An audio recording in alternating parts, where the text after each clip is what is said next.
YouTube, what's up? It's your boy Sneaker Flexibility coming back at you with another episode of Ole-Head Sneaker Closet. What do we have in the closet today?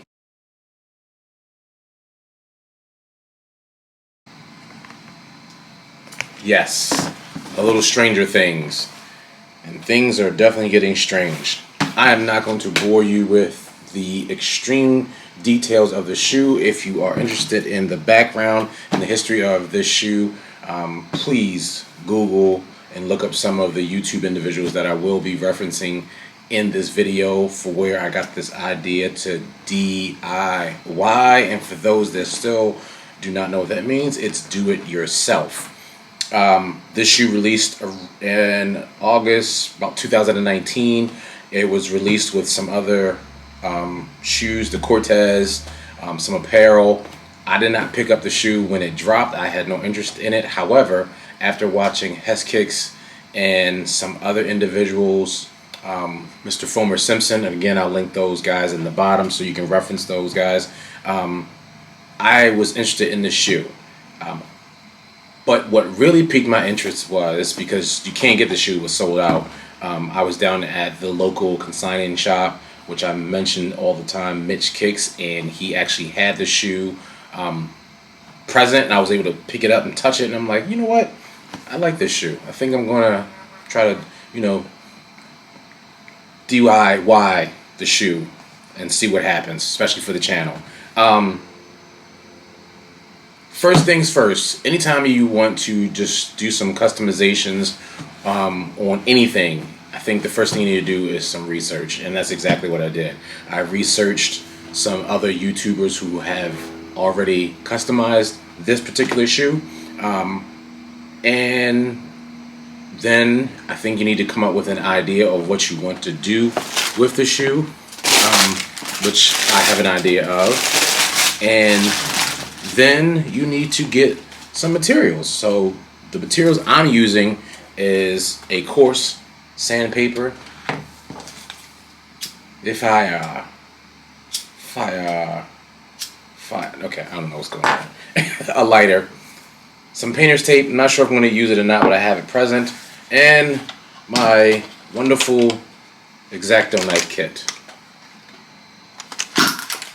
Now, also, for those that do not know anything about this shoe, let's get a look at it real quick. Like I said, I'm not going to bore you with all the details of the awesome shoe.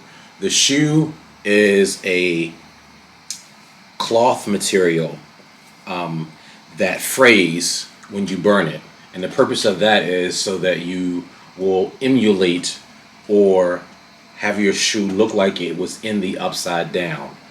And if you don't know what I'm referencing, not sure why you're watching this anyway, because this is all about the Stranger Things and the upside down.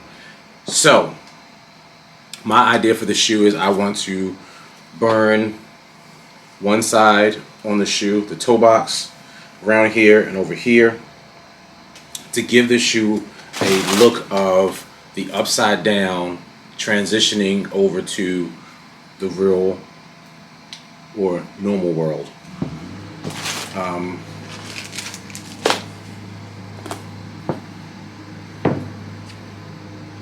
And then on the left shoe, I'm going to only do the inside so that the transition is going to look like upside down transitioning to the regular world, upside down on the inside transitioning to the regular world.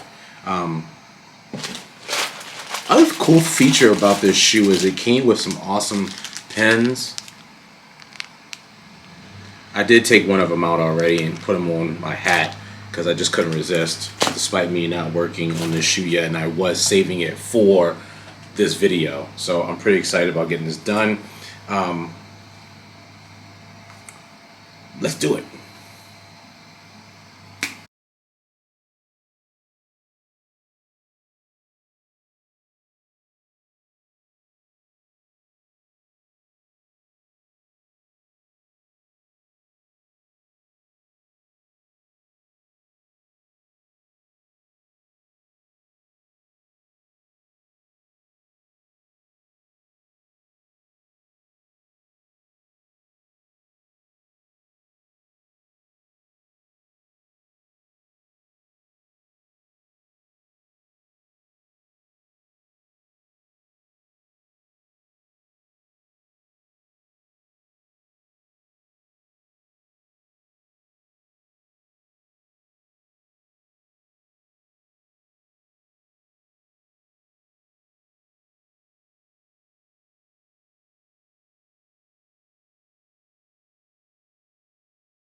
film this in two parts due to the time consumingness of doing the shoe. However, recapping what wasn't shown in the do-it-yourself video, I took the scalpel and basically just scraped the shoe. There's some scraping there, that's all. And also, lace swap. The shoe comes with a black and white laces. I used some spare red laces, Nike laces I had lying around. I have no idea why I had them lying around, but yeah, they were lying around. Also, painter's tape wasn't necessary. The issue with the painter's tape was when I used the lighter to melt away the fabric, painter's tape caught on fire and was touching some of the fabrics on the shoe. Also, when this material got melted here, the painter's tape really wouldn't stick to this material because the plastic formed there and just didn't work. So, recapping, educate yourself first before diving into do-it-yourself. Figure out your materials and come up with a concept on how you want to do the shoe. My concept was I wanted to represent the show where the upside down world is here.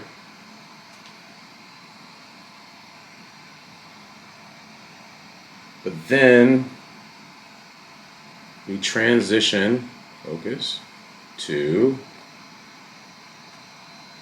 the normal world. I also frayed a little bit on the tongue.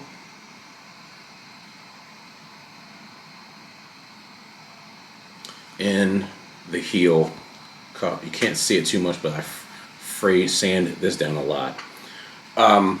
What I wanted to present or have come to the table with this shoe is the upside down transitioning to the normal world, which is what typically is in the show. We go from upside to normal. So it's supposed to represent a transition. That was my idea scheme of the shoe. And I did a little bit of, took the lighter to this side just to give it a little touch that is messed with, only because even on the show when we were in the normal, I wasn't on the show.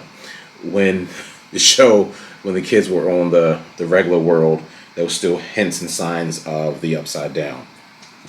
The left shoe, I did the inside, frayed it, and then transitioned to the normal world.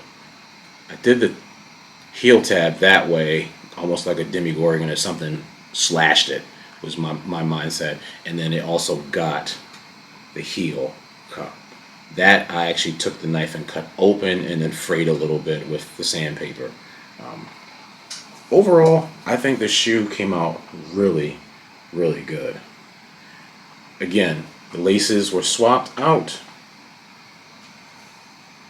And I had fun doing it. So, love the show, if you can't tell. That's all I got. Go out there, be great, be greater, try something new. That's what it's all about. Sneaker flexibility, being flexible, being pliable, changing. Like, subscribe, comment below. Oh, I'm not sure if I said this or not. Maybe I have it. And you can cop these shoes off of StockX right now. My size will run you probably about $140. Retail, these are $100. So the concept is, do you really want to spend that money for to do your own DIY and customize your shoe? I think it's worth it. Shout out to Rodney over at Mitch Kicks, who hooked me up with a great deal on these shoes. Those guys always come through. I'll link that down in the description below too. Let's roll some beautiful B-roll footage. Let's go.